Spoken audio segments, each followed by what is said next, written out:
RS brothers లో ఆషాఢం KG sale మళ్ళీ మొదలైంది. మరెన్నో క్రేజీ ఆఫర్స్ ఖైదీ చేయండి ఆర్ఎస్ బ్రదర్స్.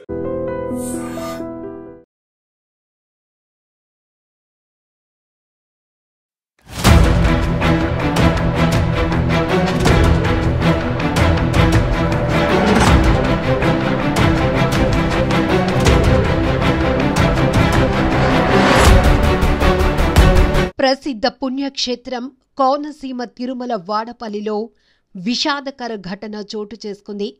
తెలంగాణ రాష్ట్రం నుంచి ఆలయానికి వచ్చినటువంటి ఒక భక్తుడు గోదావరిలో స్నానానికి దిగి గల్లంతయ్యాడు. ఖమ్మం జిల్లా సత్తుపల్లికి చెందిన పామర్తి దినేష్ తనకి 23 సంవత్సరాలు తన ఫ్రెండ్స్తో కలిసి శనివారం కావటంతో వాడపల్లి ఆలయానికి వచ్చారు. తెల్లవారుజామున గోదావరిలో స్నానానికి వెళ్లినటువంటి అతను ప్రవాహం ఎక్కువగా ఉండటంతో ఒక్కసారిగా గల్లంతైపోయాడు. ఆలయ ఈవో సూర్య చక్రధర్రావు నుంచి సమాచారం రావటంతో అంబేద్కర్ కోనసీమ జిల్లా కొత్తపేట ఫైర్ సిబ్బంది అక్కడికి చేరుకున్నారు. అలాగే పోలీస్, రెవెన్యూ అధికారులు కూడా ముమ్మరంగా గాలింపు చర్యలు చేపట్టారు. అయినప్పటికీ కూడా గోదావరిలో గల్లంతైనటువంటి పామర్తి దినేష్ యొక్క ఆచూకీ లభించలేదు. దీంతో ఒక్కసారిగా తనతో పాటు వచ్చిన స్నేహితులంతా తీవ్ర విషాదంలో మునిగిపోయారు. తమ తోటి స్నేహితుడి కోసం కన్నీరు మున్నీరుగా విలపించారు. ఎందుకంటే శనివారం కావటంతో అలాగనే ఆధ్యాత్మిక క్షేత్రంగా విరాజిల్లుతున్నటువంటి పవిత్ర పుణ్యక్షేత్రంగా తిరుమల వాడపల్లి ఆలయం అనేది చాలా ప్రసిద్ధిగాంచినటువంటి ఆలయం. అక్కడకు వచ్చి తన స్నేహితులతో కలిసి ఆ స్వామివారిని దర్శనం చేసుకొని వెళ్లాలనుకున్నారు. అయితే తెల్లవారుజామున గోదావరిలో వీరు స్నానానికి దిగారు. కానీ దినేష్ ఒక్కసారిగా స్నానానికి గోదావరిలో దిగేటప్పటికే ప్రవాహం ఒక్కసారిగా ఎక్కువైపోయింది. దాంతో తను ఆ బ్యాలెన్స్ తప్పిపోయాడు. అందులోనే గల్లంతైపోయాడు.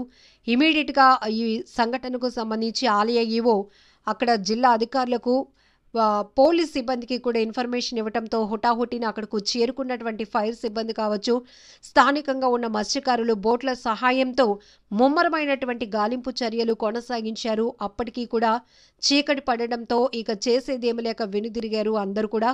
మళ్ళీ తెల్లవారుజాము నుంచి కూడా గాలింపు చర్యలైతే కొనసాగించారు. ఇప్పటికీ కూడా దినేష్ ఆచూకీ లభించకపోవడంతో ఆ కుటుంబం బోరున విలపిస్తోంది. నీటి ప్రమాదాలు అనేవి ఏ స్థాయిలో జరుగుతున్నాయి అంటే మనం అంచనా కూడా వేయలేం.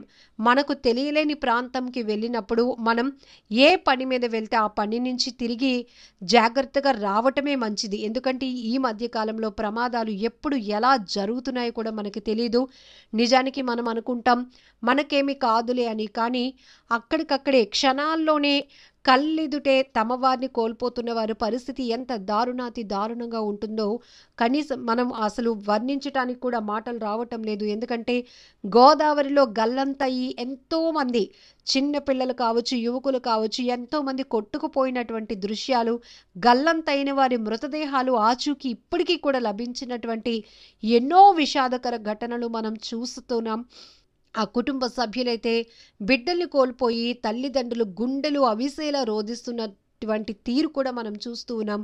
సో ఇక్కడ కూడా పాపం తెలంగాణ రాష్ట్రం నుంచి వచ్చినటువంటి ఈ పామర్తి దినేష్ 23 సంవత్సరాల యువకుడు స్నేహితులతో కలిసి సరదాగా వచ్చారు. ఇక్కడికి వచ్చి వాడపల్లి స్వామివారిని దర్శనం చేసుకొని వెళ్ళాలనుకున్నారు. కానీ అంతలోనే వాటర్ని చూసేటప్పటికి ప్రతి ఒక్కరికి కూడా ఒక రకమైన ఆతృతతో పాటు సరదా కూడా వస్తుంది.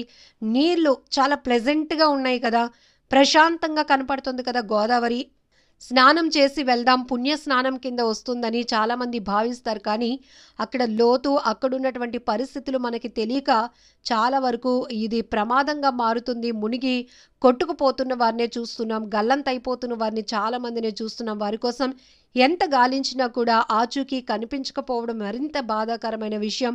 ఇప్పటికీ మళ్ళీ ఉదయం నుంచి కూడా ఆ దినేష్ కోసం అయితే గాలింపు చర్యలు కొనసాగుతున్నాయి.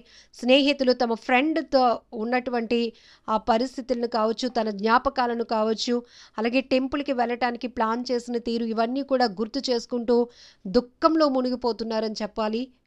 అలాగే మనం ఇక్కడ బ్యానర్ ఒకటి చూస్తే కూడా కోనసీమ తిరుమల వాడపల్లి ఆలయం దగ్గర గోదావరి నది ప్రవాహం ఎక్కువగా ఉన్నందువల్ల భక్తులు ఎవరు కూడా దిగొద్దు, స్నానాలు చేయకూడదు అని కూడా చాలా పర్టికులర్గా అక్కడ బ్యానర్ కూడా మెన్షన్ చేసి ఉంది. ఎందుకంటే ప్రవాహం ఎక్కువగా ఉన్న సందర్భాన్ని అక్కడ హెచ్చరికగా పెట్టడం జరిగింది. ఎందుకంటే భక్తులంతా కూడా ఉత్సాహంగా స్వామివారి దర్శనం, గుడిలోనికి వెళ్లే ముందు పుణ్య స్నానం చేస్తే ఇంకా చాలా మంచి జరుగుతుంది కదా, పవిత్రంగా ఉంటుంది కదా అనే ఒపీనియన్తో గోదావరిని చూసేటప్పటికి ఆ నదిలోనికి స్నానం కానీ ఉత్సాహంగా వెళ్ళిపోతూ ఉంటారు, కంట్రోల్ తప్పుతూ ఉంటారు. కాబట్టి ఇక్కడ ఒక చెట్టు దగ్గర కూడా మనకి ఇక్కడ మనం చూస్తున్నాం బ్యానర్ కూడా పెట్టేసి ఉంది. ఎందుకంటే గోదావరి ప్రవాహం ఎక్కువగా ఉంది, నదిలోనికి ఎవరు కూడా స్నానం కోసం దిగకూడదు అని కూడా హెచ్చరిక బ్యానర్ కూడా మనం అక్కడ చూస్తూ ఉన్నాం. అయినప్పటికీ మరి ఈ బ్యానర్ని వాళ్ళు చూశారో, ఈ అక్షరాలు వాళ్ళు చదివారో లేదో తెలియదు, కానీ అంతలోనే ఫ్రెండ్స్తో పాటు సరదాగా వెళ్ళినటువంటి వ్యక్తి జాడ కనిపించకుండా పోయింది, గల్లంత అయిపోయారు. ఆయన కోసం గాలింపు చర్యలు కొనసాగుతున్నాయి. ఆ కుటుంబ సభ్యులైతే రోధిస్తూ అక్కడికి ఆ ప్రాంతానికి చేరుకొని బోరున వెలిపిస్తున్నటువంటి తీరు ప్రతి ఒక్కరిని కదిలిస్తోంది.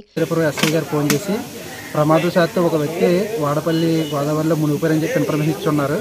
ఆ ఇన్ఫర్మేషన్ ప్రకారం మేము ఇమీడియట్గా కొత్తపేట నుంచి స్టార్ట్ అయ్యి వాడపల్లి గోదావరి ప్రాంతం ఏరియాకి రావడం అనేది.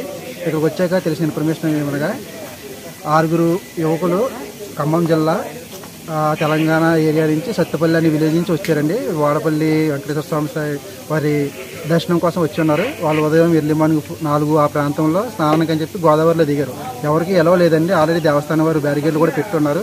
ఎవరు కూడా లోపలికి వెళ్ళి గోదావరిలో దిగి స్నానం చేయకూడదని వాళ్ళు ఏమీ చూడకుండా లోపలికి వెళ్ళి స్నానం చేసి ఉన్నారు. చేసిన వల్ల ప్రమాదశాత్తు అందులో పామర్తి దినేష్ అనే వ్యక్తి ఏజ్ 23 అండి, కుర్రోడిది. అతను ప్రమాదశాత్తు మునిగిపోయి ఉన్నాడు. అతని కోసం రెస్క్యూ ఆపరేషన్ కొనసాగుతుందండి. విత్ ద హెల్ప్ ఆఫ్ మన పోలీస్ డిపార్ట్మెంట్ వారు, SDRF టీము అండ్ దేవస్థానం రెవెన్యూ టీం అందరం కలిపి సెర్చింగ్ ఆపరేషన్ జరుగుతుంది. Thank you.